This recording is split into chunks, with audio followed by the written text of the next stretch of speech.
It's that time again. It's time for the Guilty Gear Strive. Developer's backyard. I had to move the camera because I was being a selfish prick. I'm sorry. Can't help it. It's who I am. Before we dive in, I just want to say that I kind of really dig these. I think it's a really good way for us to see into their mind. Just to see where their mind's at, where their head's at, if they really do have the smell of the game. I just want to hear more about Giovanna. I know you got some info for me. I know it. Thanks for reading Developer's Backyard. You're welcome. I apologize that we were not able to post during October in line with our intended schedule due to the developmental workload. That's cool. You do you. I know you're working on that delicious Guilty Gear netcode that we've all been enjoying so very much. I'm not sure what this represents, but alright. Did you catch the Guilty Gear News Live special last month? You're goddamn right I did. Sorry, I had to move my camera thing because I'm blocking the text like an asshole. Alright, let's begin. Giovanna. Oh, do I want to watch it again? You talked me into it. You talked me into it.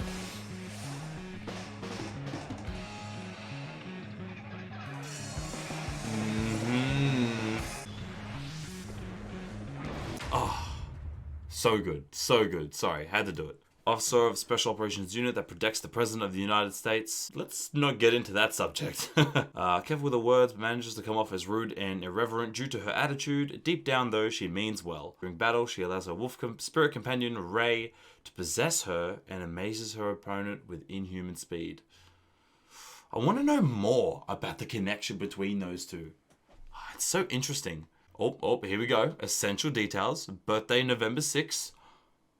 It was her birthday like last week. Happy birthday, Giovanna. Dislikes the smell of cigarettes and alcohol. Very professional of you, I respect that. Oh, look at that. Oh, it just looks so fucking good. Let's take a look at her capabilities in battle. As her description, incredible rushdown that can break down any defense. A super-powered Special Forces officer for the President. Oh, that sounds so good. That sounds so good. She specializes in close range combat. She can claim victory by closing in with her fast movement and locking down the opponent with her powerful offense. On the other hand, her short range can make it difficult to get in on the opponent. Try using special moves that launch Giovanna forward to approach. So, is she gonna have moves like Jam, where they just give her this like crazy mobility? You have like certain commands that you can press afterwards to do other things.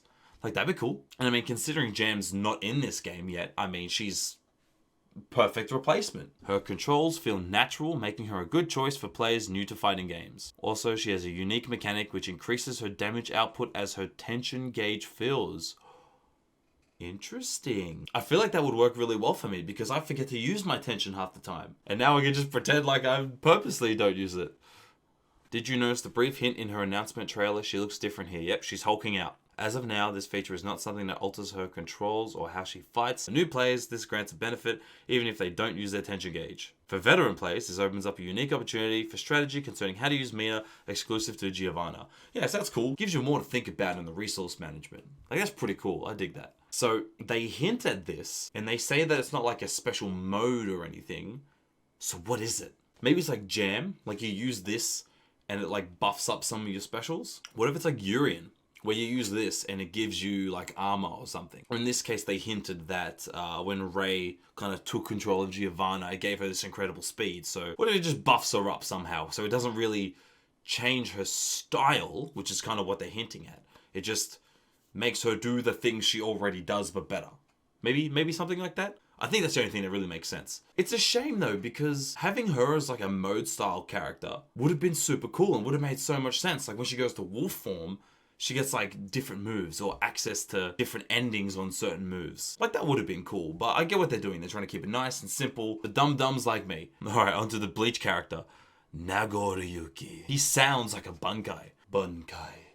Nagoriyuki. Senbon Sakura Kageyoshi. I not long finished watching Bleach, so I'm all about this shit right now. Large vampire samurai. He likes haiku. How very Tsushima of you. He doesn't like crabs, and he likes tomato juice. Is it because tomato juice is like blood, but not? Is that what they're trying to get at? Look at him with his fucking visored mask and his white coat, big ass fucking sword. Oh, he is a Bleach character. Look at those guns! He's a beast. His description is a noble vampire samurai whose vampiric blade delivers devastating blows. A power hitter whose attacks deal heavy damage. Although his attacks deal great damage and have good range, he can't dash or double jump. But he's got that weird... Oh, here we go. Try using super jumps or his fast movement special move. Fuck you. No, you can't use Shumpo, you can't use Sonido like Bleach, but I mean, I like this better. I like this. I will use my special movement technique. Fuck you. That's great. That's the best thing I've read all day. One of his main unique features is his ability to use one special move after the other. This allows him to launch an incredibly strong offense each time he uses a special move. However, he gains a thirst for blood, meaning the blood gauge fills up. Oh yeah, that's right. We saw Goichi use that in the exhibition match. The gauge filling up grants some benefits, such as increasing the range of some of his normals. However, when it reaches max Nagoriyuki, I just love saying that name. It's so sick.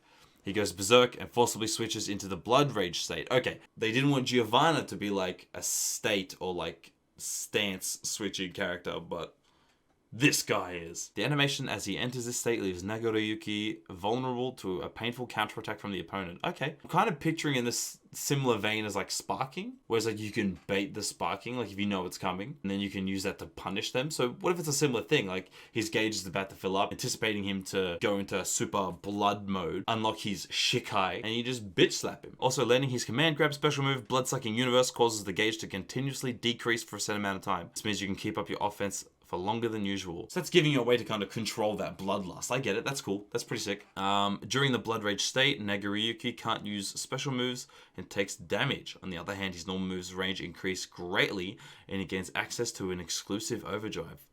Shit. Look at the range on that. That's like full screen. That's crazy. We're planning to have Giovanna and Nagoriyuki playable in the arcade version pre-release test for Japan only, and pre-release playable demo open beta test. Consoles planned in early 2021. I want to play them now. Some Q&A. Okay, here we go.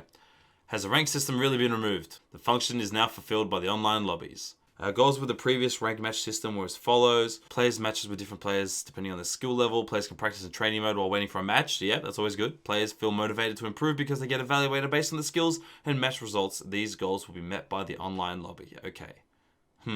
Our reasoning behind including it in another mode is that we want to avoid the player base being split between different modes. Okay, I mean, I get that. That's pretty good. By doing it this way, the players will congregate in one mode, making it easier for everyone to enjoy matches with players close to their skill level. I can't fault that logic. That's pretty sound logic. With previous titles, there was a tendency for players to gravitate towards mode that didn't impact their ranking until they improved at the game. One of our concepts with Guilty Gear Strive is to make a game that is fun to play whether you get deeply into it or not, both online and offline. You can't fault that, you know? Like I get it, there's that whole, oh, why are you catering to the casuals? But like, you look at Dragon Ball. That game caters to casuals, but also has a ridiculous amount of depth. And I mean, that sold 5 million copies. I don't think Guilty Gear has the brand power of Dragon Ball. But I mean, this is good. I think this is really good. As long as they don't sacrifice the depth, then I think we're in for a good time. The game has mechanics worth delving into, such as deep techniques and mechanics intended for advanced players. Having a matching system that pairs players appropriately means that players of all skill levels can learn how fun fighting games can be. And that's what we all want. That's the goal. That's the dream. I get why people are upset about the way that they're doing ranked mode, but their heart is definitely in the right place. I like why they're doing it, and I'm happy to try it. I just want more people to play Guilty Gear. It's so fucking cool. In the previous game, I felt like there was an issue where too many players reached the highest rank and those players would stop playing ranked matches. Do you have any thoughts on this? There's a special flaw only for players with truly top class skills. This flaw has a special system where players lose the right to enter unless they maintain a certain record within a determined period of time. Interesting. You've got to fight for your right to party. Ooh, here we go. We know that Strive will have crossplay between PS4 and PS5, but we don't know whether PC will join in to create a unified player base. That's what we want, please. That's all we want. Members of Axis and Works have stated that they want crossplay to become a standard going forward. So what is Team Red's feeling and current situation on PC/PlayStation crossplay in terms of Strive? Oh, here we go. We received lots of requests from the players regarding implementing crossplay between PC and console versions. However, there are many problems that need to be overcome before it can be added to the game. At this time, we have decided not to implement crossplay on release. We are, however, looking to implement it in the future. I hope you can support the game as we work towards crossplay implementation. Okay, that's what we want. Crossplay really needs to be the standard in fighting games. Some games already have such a small player base, we need to unite. They're already putting so much work into making sure the netcode for this is super legit. So I'm gonna put my faith in them and hope that once they sort their shit out, crossplay will be on the horizon. That's all for Volume 4. The next trailer is scheduled to release in the new year, so stay tuned. Is it Anji? Fucking Anji. I didn't even know who that was until I started playing Guilty Gear XX Accent Core Plus. Tell you what, don't care for him. Get his stupid fucking butterfly fans out of here. I hate you. As you can tell, I have been a victim of some Anjis in the past. I would prefer not to talk about it. It's a very traumatic experience. Alright, cool. So you can basically like submit questions by the sounds of it. Ask them what they want to talk about. That's cool. That's cool. At least they're listening.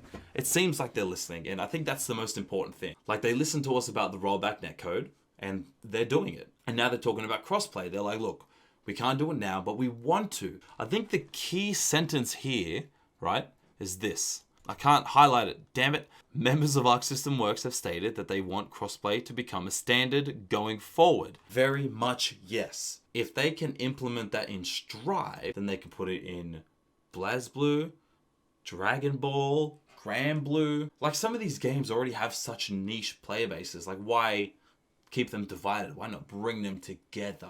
And let the player base blossom like a beautiful little flower. And look, I'm not overly hyped for their new ranking system, but reading this gives me a bit of hope. Like, I think that they're doing it for the right reasons. And if they can succeed in implementing it in a way that does what they hope it does, then I think we're all going to benefit from it. So I can't judge it until I see it, until I experience it. And I just want to play Giovanna. That's all I want to do. I just want to play Giovanna, and I want to play Bleach Vampire Samurai Guy. That's what I want. They're both so sick. I don't think we really got anything too new in terms of Nagoriyuki. Like, we already knew he had the blood gauge. I mean, it's cool to know that he's got that command grab that can kind of counteract it. But we learn a bit more about Giovanna. But what the fuck does this do? I want to know. But that's all we got for some new Guilty Gear Strive info. What did you think? What are you excited about? What did you like? What didn't you like? Let me know in the comments below. Like and subscribe for some more fighting and goodness. And I will see you for the next video.